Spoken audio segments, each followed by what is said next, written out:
All right, we're back for the second part of today's lesson. What we're going to do is we're going to skip over a few chapters. We're going to come back to chapter 4 next week.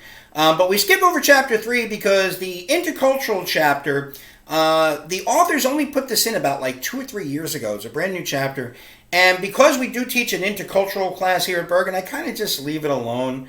Not a big deal because, for the first 17 years I used this textbook, we never really, chapter didn't exist. So anyway, so now we're going to go into chapter 5. And chapter 5 is interesting because it talks about a part of communication that when you ask people, they'll tell you they do this very well. But in actuality, they don't do it nearly as well as they think they do. And that, of course, is listening. And one of the reasons why is because they take two terms that they think are one and the same, and they're actually different. And that, of course, is listening and hearing. See, listening is a process, whereas hearing is simply a biological activity. But almost like when we talked about in chapter 1, with communication having a model, a process, it's the same thing for listening. For example, in the listening stages, you have 5 steps, okay? Now, the first step is of hearing. You have that sound wave bounce off your eardrums. And then there's attending, okay? And then number 3 is understanding. Now, let's go through a couple of those first stages. Let's say, for example, you're sitting in the cafeteria. Let's say it's between classes, you're having lunch. And anybody who's ever been in the BCC cafeteria knows it can get really loud. So now your phone rings. Now, you're pretty sure you know that number, but you forget where it is, but you know it's somebody you know. So you pick it up, and of course, what do you hear on the end of the line? I just got fired, and it's not fair. My boss is an asshole. And of course, what it is, it's your sister. So now you start to attend. You realize it's your sister, she's upset. You now do what? And most likely, you'll get up from the table where you are, and you'll move to another place. You might even go outside near the golf course, so you won't have anything to distract you. And now you say to your sister, okay, what happened? Now your sister begins to tell you why she feels she was unfairly fired from her job. Well, that's understanding. Once you get understanding, you can then get to responding, where you respond in a way that does demonstrate that you have been listening effectively.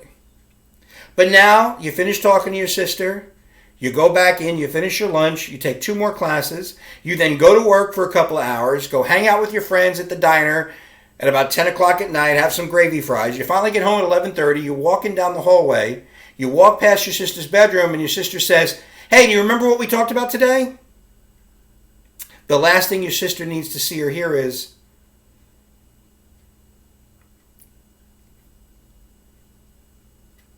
it's been a long day. What was it you were talking about?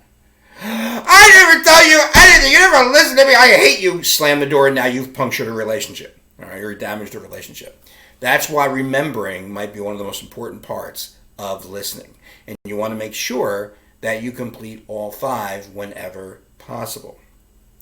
Now, in your textbook, they talk about some of the ways or some of the reasons for poor listening. But probably the most overwhelming reason for poor listening is something we've already talked about.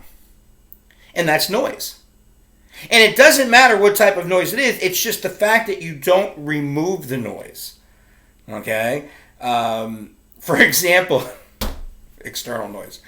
How many of you have gone up, let's say ladies, right? You go up to your younger brother and he's playing a video game and it's a Tuesday.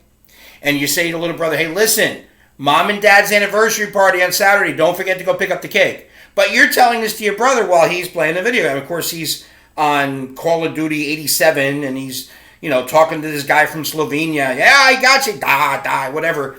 And of course, he says to you, yeah, I'll get the cake. And then, of course, Saturday comes. You run your parents all around town for 2 hours. You get everybody to come over. You make sure they hide their cars 3 blocks away so your parents don't notice. You flew in their best friends from California they haven't seen in 15 years. All of a sudden, Mom, Dad come in. Surprise, surprise. Oh, and your mother's got the mascara tearing down her face. Oh, I love my children. And you say, oh, great, we're good. Bro, go get the cake.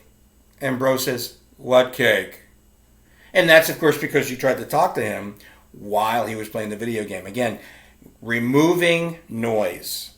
And just the fact, so much of listening would be so much better if you can simply remove the noise. As a matter of fact, whenever possible, if I need to speak to a student about something, I always try to do it in person.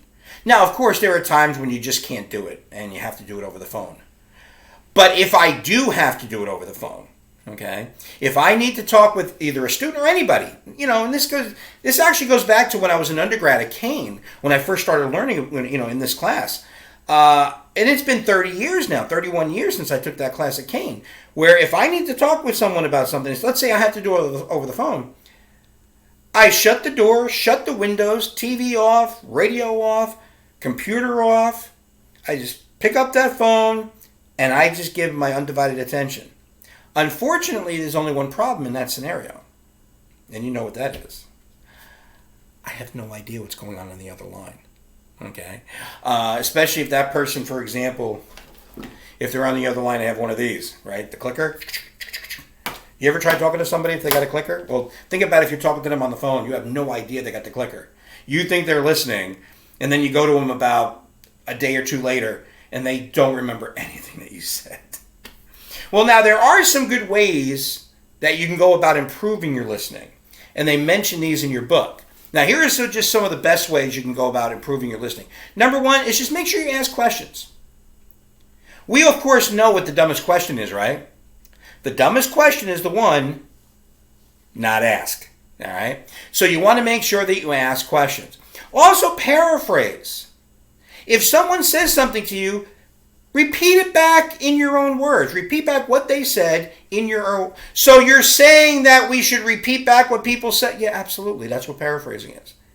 And if you repeat back what they said in your own words, it can help in the listening. Because they could either say that's exactly what I'm saying, or they could say, no, that's what I'm saying. What I'm saying is, and then you can completely understand. I mean, basically what you're doing is when you get to stage 3, you want to make sure you have a full understanding before you go to stage 4 and respond. And then finally, take notes. Now, this is one of my favorites, taking notes, because people always think the only place you take notes is in the classroom. Which is funny because, yes, I mean, if you look at a lot of these classes, a lot of them just say lecture. And so you're going to be sitting in a classroom and you want to talk about something that has really fallen to the wayside during this virtual classroom. Boy, I tell you what, you go to ShopRite, you go to the Rite Aid, boy, all those notepads and notebooks, Walmart, because a lot of students are typing everything on the computer who are staying home virtually. Even you guys, so much paper, so much notebooks that are not being used. But sure, we take notes. I've seen students fill up 200-page notebooks in just one semester in one class. Okay? And of course, when you ask them why you're taking all those notes, it's to help to remember. Yet, what about the rest of life? It's still listening. How does it not apply to other facets of your life, taking notes to help you to listen? Well, that's what I ask you in the second part of your assignment, and that deals with listening. So, you've got the first part from Chapter 2, you got the second part from Chapter 5, and they're both due Sunday evening, 8 p.m. So, have a terrific weekend, get those assignments done as soon as possible, and I will see you on Monday morning.